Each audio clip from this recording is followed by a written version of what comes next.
A mis 61 años, cometí mi primer pecado verdadero, y lo más inquietante fue que no lo sentí como tal hasta que ya estaba inmersa en él.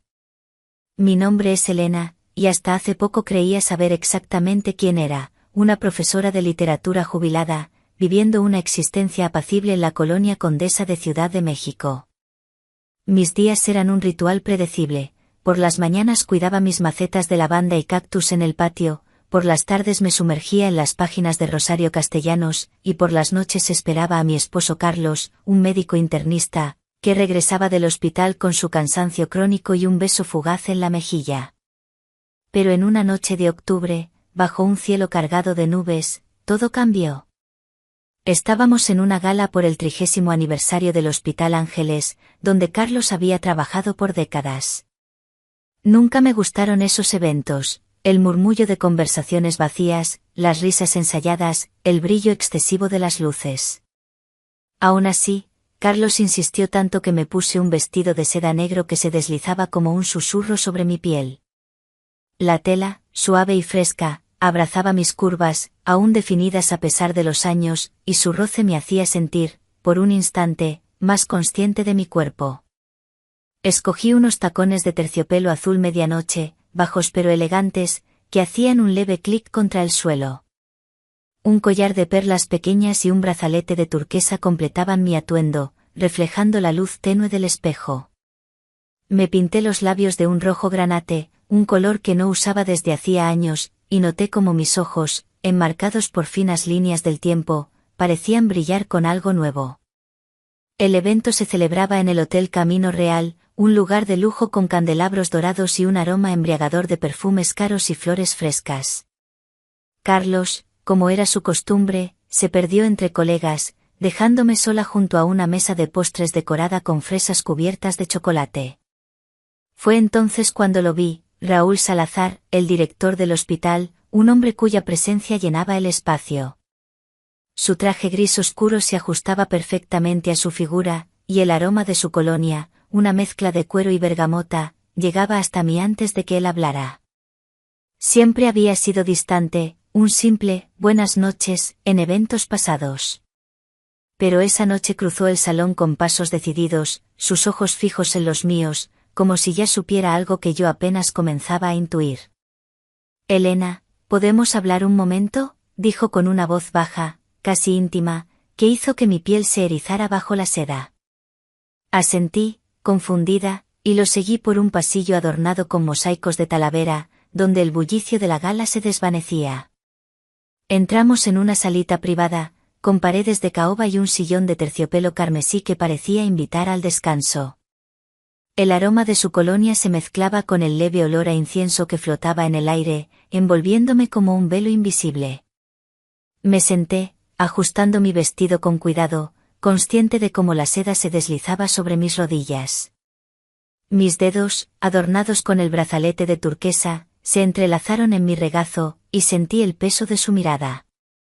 Carlos ya no te ve, ¿verdad?, dijo Raúl, sentándose frente a mí, sus ojos oscuros buscando los míos.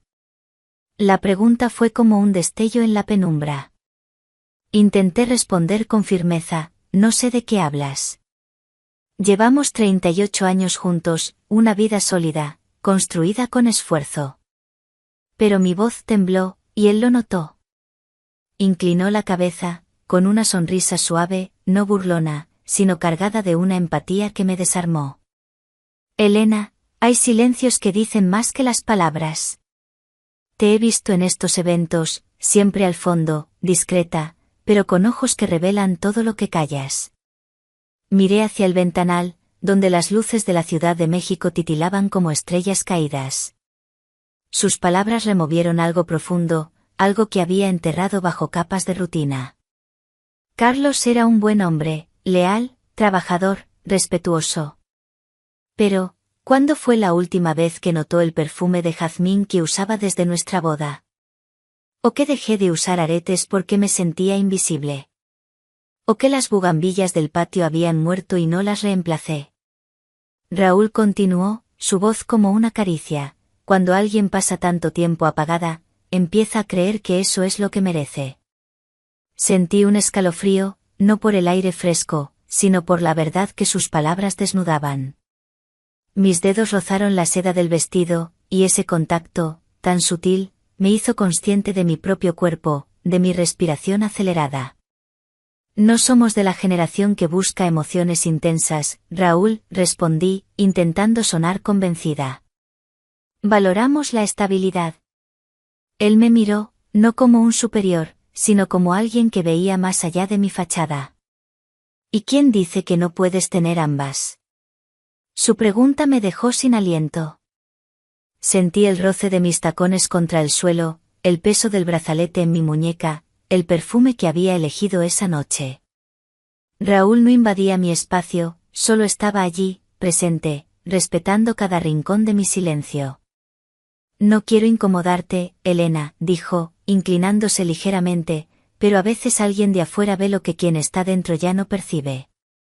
Asentí, sin saber qué responder, atrapada en el eco de su voz y en el calor que subía por mi pecho. Regresé a casa esa noche con el corazón latiendo con fuerza.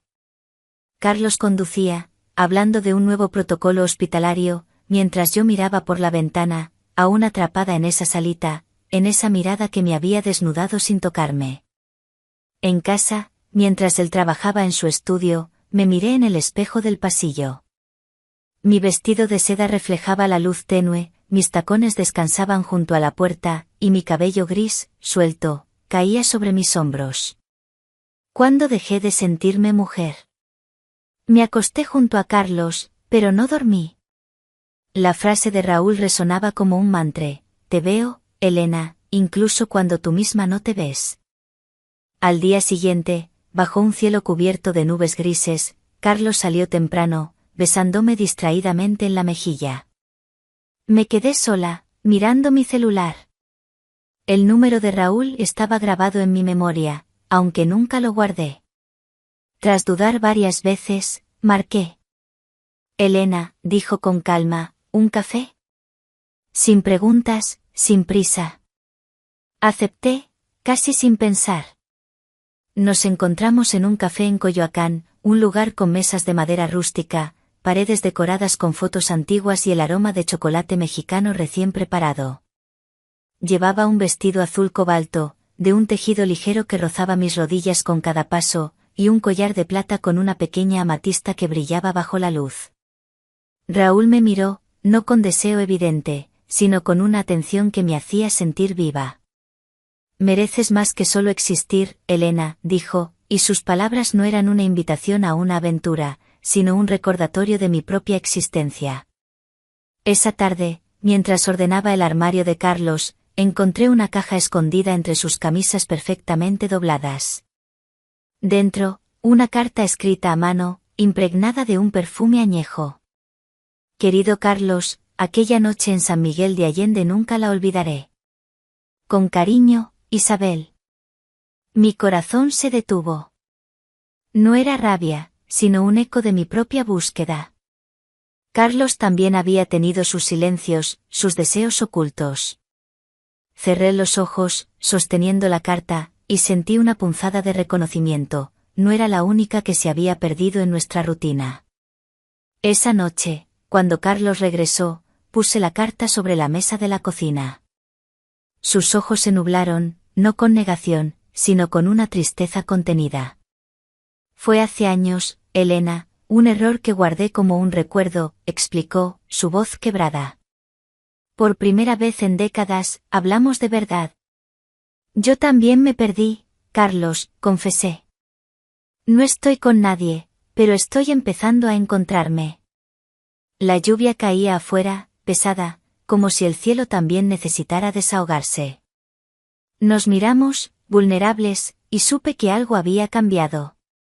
2 meses después, Carlos y yo comenzamos terapia de pareja.